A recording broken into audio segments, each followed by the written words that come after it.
Bismillahirrahmanirrahim. Assalamualaikum warahmatullahi wabarakatuh. Sahabat semua, kita akan sedikit menyampaikan ya tentang menyadari di sini dan saat ini. Ya, kalau kita lihat Bapak Ibu, bagan atau gambar yang Bapak Ibu lihat, ya, yang menyadari itu di sini nih, gambar orang ini.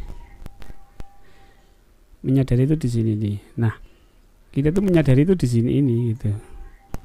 Kalau kita mau menjadi jiwa, ya, kalau kita mau menjadi jiwa, tapi kalau kita masuk ke alam jasadiyah di bawah ini ya, di bawah ini, maka kita akan masuk masa lalu, masa sekarang, atau bisa saat ini. Tapi saat ininya itu bukan menyadari, tapi secara tidak sadar ya saat ini gitu. Nah, kalau kita berada di sini, maka kita menyadari bahwa kita itu berada di menyadari bahwa saya ada di saat ini. Meskipun pikiran kita di masa lalu atau di masa depan atau ya saat ini, kita tetap ada di saat ini dan di sini gitu. Baik. Nah, wilayah jasad, yaitu pikiran, perasaan ya yang berasal dari jasad itu selalu terpengaruh oleh dimensi waktu. Ya, dimensi waktu itu apa? Dimensi waktu itu ya tubuh kita itu kan berada di bumi kan. Nah, bumi itu berputar pada porosnya sehingga muncul siang dan malam, mengitari matahari gitu.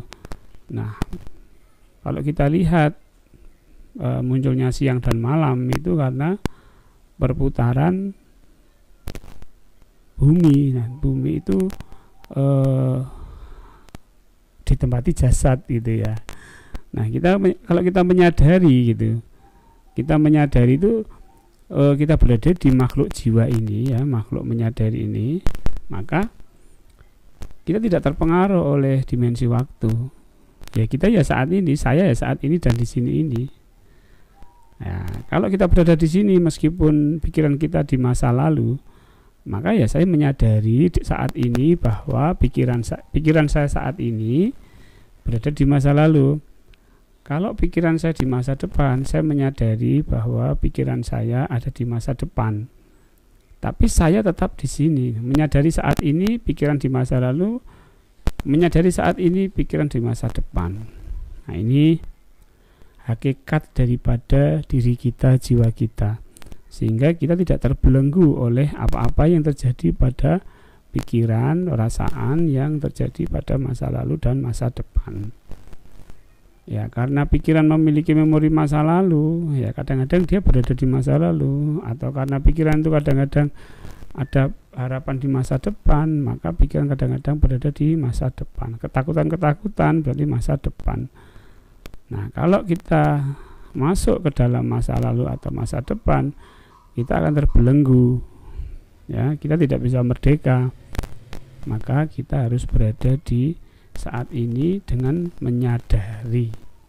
Ya, kata kuncinya menyadari agar kita menjadi makhluk jiwa, agar kita menjadi diri sejati yang sebenarnya.